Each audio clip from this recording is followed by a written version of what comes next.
Hello everybody and welcome back to another EDH gameplay video brought to you by Affinity for Commander. My name is Martin and today I am much too sick to be showing my face on camera. Lucky for you though, Alex and I recorded the audio before we became unwell, so the rest of the video should be fine. But before we begin, I'd like to personally thank all of the absolutely amazing patrons listed on screen for their heartwarming generosity. We wouldn't be able to continue making videos such as these without your support, so thank you. Also, if you decide to make a purchase from any of these websites, then be sure to do so via our affiliate links in the video description. It won't cost you anything extra, but it really helps out the channel. And if you haven't already, then go and check out altersleeves.com, where you can find thousands of super cool designs on perfect fit sleeves to really bling out your decks. Just be sure to quote us as the ones who sent you. But that's enough of that, let's take a look at those opening hands. I am playing my Arcades the Strategist Defender Tribal deck, which aims to take advantage of the disproportionately high toughness to mana value ratio that most of my creatures have. I also run a lot of keyword granting anthem effects to increase the threat level of my board, as well as a lot of evasion granting spells and effects. I keep an opening hand of Orator of Ojutai, Tetsuko Umezawa Fugitive, Abzan Beastmaster, Selesnya Sanctuary, Thornwood Falls, a Plains, and an Island. I am playing my Codie Vociferous Codex Whoops No Permanence deck, which includes the most powerful instant and sorcery spells in each of the 5 colours. Yes, this deck contains nothing but gas and ramp, and even contains some top deck manipulation in order to control what spells I get to cast for free with my commander's ability. I keep a starting hand of Preordain, Boros Charm, Rampant Growth, Traverse the Outlands, Mana Confluence, Watery Grave, and a Forest. Jack, surprise surprise, is playing another Jund deck in the form of Gyrus, Waker of Corpses. His strategy is simple: cast high value creatures, sacrifice them to gain more value, and reanimate them with his commander for even more value. He keeps an opening hand containing Briarbridge Tracker, Elvish Rejuvenator, Bloodfire Colossus, Sokuzan Crucible of Defiance, Temple of Abandon, a Swamp, and a Forest. And finally, Johnny is playing his Jetmir Nexus of Revels token deck. He aims to flood the board with as many tokens as possible, buff them with his commander and a variety of anthem effects, and remove his opponent's biggest threats from the board with a respectable removal package. Johnny's starting hand is made up of Arcane Signet, Spring Bloom Druid, Retreat to Emeria, Divine Visitation, Command Tower, and 2 Forests. I win the die roll and start the game off by playing Thornwood Falls. I gain a life and pass to Johnny. Johnny plays a very pretty forest and passes. Alex pays 2 life to play an untapped Watery Grave and then casts Preordain. He scries 2, putting one of these cards on the bottom of his library and leaving the other where it was. Next Alex draws and ends his turn. Jack plays Temple of Abandon, scrying the top card of his library to the bottom, and passes to Martin. I play Command Tower and tap out to cast Tetsuko Umezawa Fugitive. Happy with my play, I pass the turn. Johnny also plays Command Tower and casts Arcane Signet. With nothing more to do, he ends his turn. Alex plays a Forest and casts Rampant Growth. He searches his library for an island, puts the land into play tapped, and passes to Jack.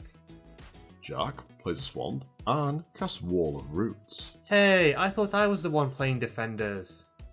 Safe behind a big booty blocker, Jack passes the turn. I begin my turn by playing an island and cast Abzan Beastmaster. Moving to combat, I attack Jack of Tetsuko just to prove a point that his blocker is useless against me. Weird flex, but okay. He takes 1 damage and I end my turn. Johnny plays another gorgeous forest and taps out to cast Retreat to Emeria before passing to me. Alex plays Command Tower and casts his commander, Codie Vociferous Codex. With 1 mana still open, he passes his turn. Jack plays a forest and puts a -0/-1 counter on his wall to help cast World Shaper. With nothing more to do, he ends his turn. In my turn, I play a Plains and cast my commander, Arcades the Strategist. Not yet finished, I cast Shield Sphere, drawing a card of my commander's ability, and move to combat. Here I attack Alex with my Beastmaster, and once again attack Jack with Tetsuko. My Fugitive's ability prevents either player from blocking, so Alex takes 2 and Jack takes 1. Pleased with my board state, I pass to Johnny. Johnny starts his turn by casting Spring Bloom Druid, sacrificing a forest to the creature's ETB. He searches his library for a Plains and a forest, triggering his retreat twice, and creating 2 1/1 core ally tokens in this way.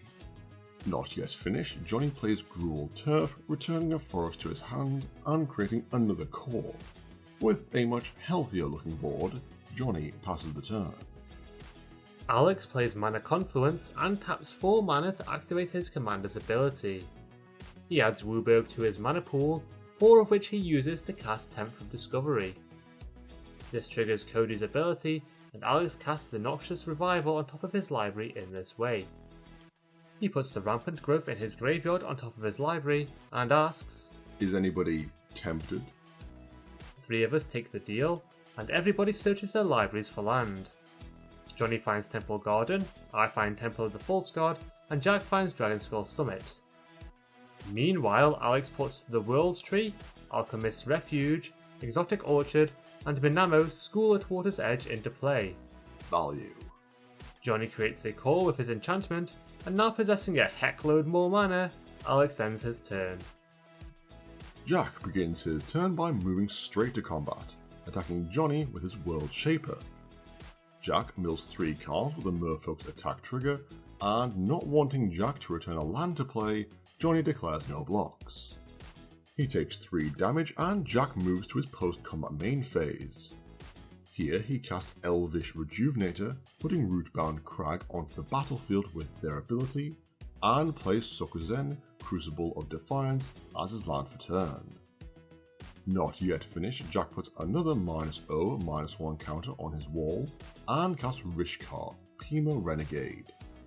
He puts a +1/+1 counter on both of his elves using Rishkar's ETB, and passes to Martin.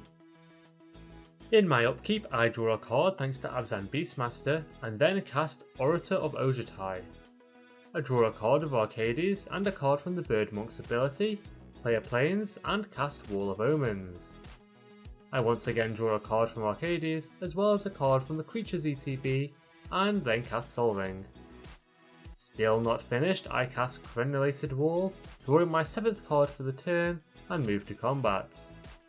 Here I attack Alex with Shield Sphere, and Johnny with the rest of my creatures. Neither player can block, with both of them taking 6 damage, and I pass the turn. Johnny starts his turn by casting Divine Visitation, causing the rest of the table to groan, and then plays Kessig Wolfrun. He makes a 4/4 Angel token with Flying and Vigilance thanks to the combined effect of both of his enchantments, and then casts Far Wandering. Johnny searches his library for a snow-covered mountain, puts the land into play tapped, and creates another Angel. With nothing more to do, he ends his turn, and I respond by casting Opt. I scry the top card of my library to the bottom, draw a card, and proceed to my turn. Alex activates Codie's ability using the green mana they produce to cast Emerald Charm. He chooses to destroy Johnny's Divine Visitation in this way, and the Living Spellbook's ability then triggers. Alex turns over half his deck until he reveals Profane Tutor, which has a mana value of 0. He sets the spell aside for now, given that he can cast it until the end of his turn, and with Emerald Charm still in the stack, Johnny casts March of the Multitudes. He taps all of his creatures to convoke the spell, meaning that X is 4, and creates 4 more Angels of Flying and Vigilance before Divine Visitation is destroyed. Now that is certainly making the most out of a bad situation. With the stack now empty, Alex casts Tina Turner's favourite magic card, Chain Reaction. He then casts Boros Charm, giving his commander indestructible, and each creature is dealt 23 damage. This wipes the board of all non-book related creatures, and Jack returns the Bloodstained Mire in his graveyard to the battlefield with his Merfolk's death trigger. He immediately sacrifices it, paying 1 life to do so, and puts Overgrown Tomb into play tapped from his library. Next, Alex casts his Profane Tutor, not needing to suspend it due to him casting it with Codie's ability. He searches his library for a card, puts it into his hand, and passes to Jack. Jack plays a forest and casts his commander, Gyrus, Waker of Corpses. He pays 5 mana for X, putting 8 +1/+1 counters on the Hydra, and passes. In my turn, I play a Plains and recast my commander. Next I cast Wall of Mulch, drawing a card, closely followed by Serra's Blessing. Out of mana, I end my turn. Johnny plays a forest, triggering his retreat and creating a 1/1 core ally. Oh, how the mighty fall. Next he casts Sun Titan, returning the Spring Bloom Druid in his graveyard to the battlefield, and sacrifices the forest that he played earlier in his turn to the creature's ETB.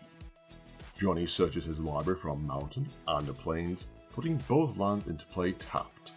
He creates 2 allies and passes to me.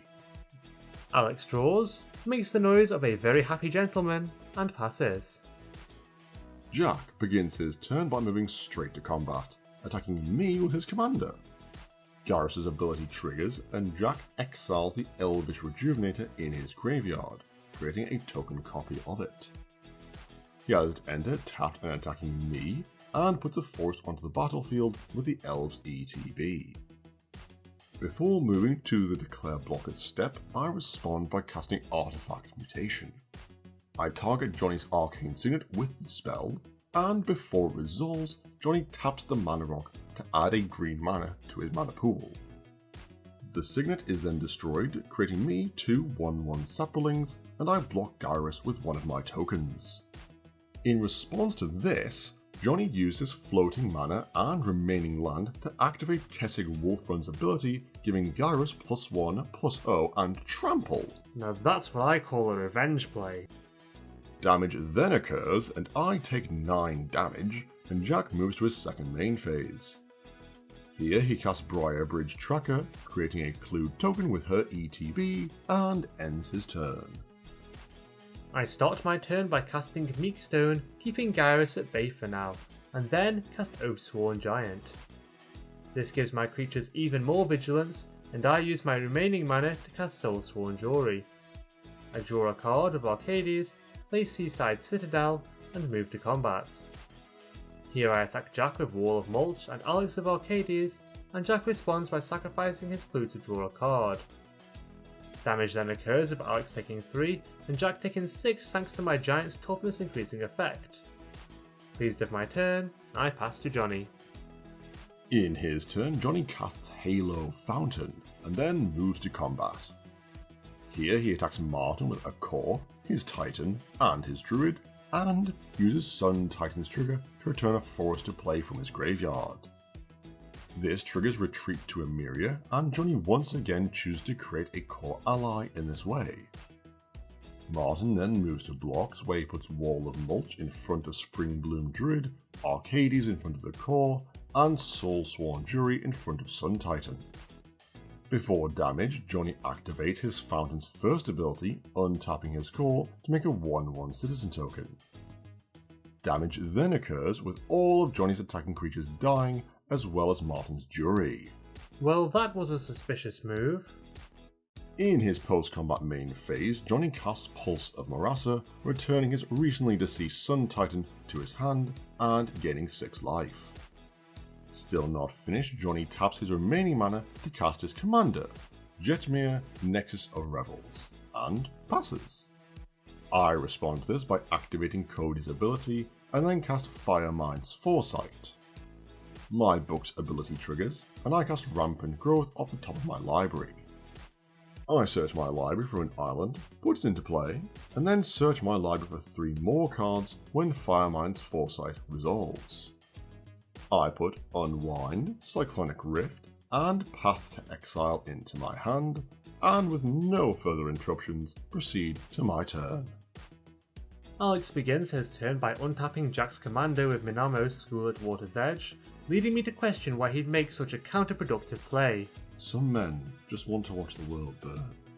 With 9 mana still available to him, Alex ends his turn. Jack casts Plague Crafter, forcing each of us to sacrifice one of our creatures. Martin sacrifices his wall, Johnny sacrifices his citizen, I sacrifice my Saproling, and Jack sacrifices Briar Bridge Tracker. Moving to combat, Jack attacks Martin with Gyrus, returning his tracker to the battlefield with their attack trigger. He creates a clue and has the scout enter, attacking Martin as well. Rude.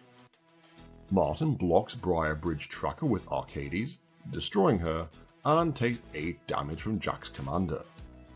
In his post-combat main phase, Jack sacrifices his clue to draw a card, plays a forest, and casts Puppeteer Clique.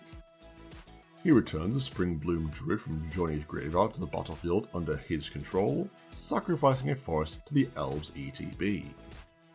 Jack searches his library for a swamp and a mountain, puts both lands into play tapped, and moves to his end step. Spring Bloom Druid is exiled, and Jack passes to Martin. In my turn, I cast Wall of Stolen Identities, having the shapeshifting wall enter as a copy of Jetmir. In addition to granting my creatures their 3rd instance of Vigilance, the wall taps Johnny's commander and draws me a card thanks to Arcades' ability. Value. Next I cast Wall of Tanglecord, drawing once more, followed by Fortified Rampart.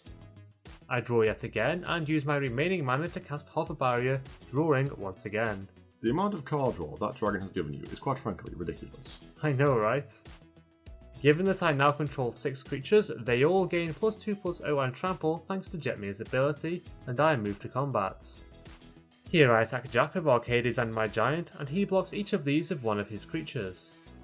Damage then occurs with Jack taking 6 due to trample, and both blocking creatures are destroyed. Puppeteer Clique returns to the battlefield with a -1/-1 counter thanks to their Persist ability, and Jack returns the Wall of Omens in my graveyard to play with the Fairies ETB. He draws a card with the Wall's ETB, and I move to my end step. Jack's Wall is exiled, and I pass the turn. Johnny casts Elvish Rejuvenator, failing to find a land amongst the top 5 cards of his library. Big oof. Not to be deterred, he uses Halo Fountain to untap Jetmir, creating a citizen in the process. Moving to combat, Johnny attacks me with all of his creatures except for the summoning Sick Citizen and Rejuvenator. Not wanting to die to Kessig Wolfrun shenanigans, I respond by casting Path to Exile, targeting Jetmir. The Feline Crime Lord is exiled, and Johnny puts a Plains into play tapped from his library. This triggers Retreat to Emeria, and Johnny chooses to give all of his creatures +1/+1 in this way. Moving to blockers, I put Codie in front of a call, and Johnny responds by activating Kessig Wolfrun. He gives the blocked creature +3/+0 and trample in this way, and I respond by casting Crop Rotation. I sacrifice a forest to the spell, putting Temple of the False God into play from my library, and then activate my commander's ability. I pay 1 life to Mana Confluence in order to activate my Alchemist's Refuge, and then cast Rise from the Tides at instant speed. Codie's ability triggers, and I cast the Sheltering Light that was on top of my library. I give Codie Indestructible in this way, scrying the top card of my library to the bottom, and then create 14 tapped 2/2 zombies when Rise from the Tides resolves. Well, that certainly isn't good for the rest of us. Damage then occurs with Johnny's blocked creature dying, Codie surviving thanks to his indestructibility, and me taking 5 damage.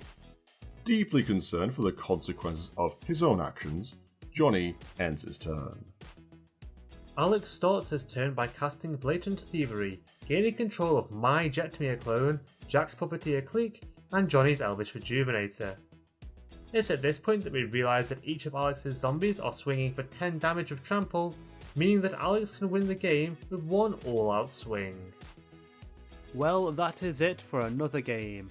I hope that you enjoyed seeing Alex snatch victory from the rest of us by casting a sorcery at instant speed.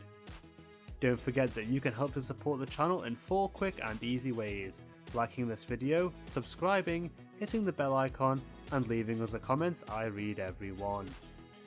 And if you really like us, then consider checking out our Patreon page, where you can find rewards such as custom tokens and playmats for as little as $1 a month. That's all for now though, we'll see you next time. Stay awesome!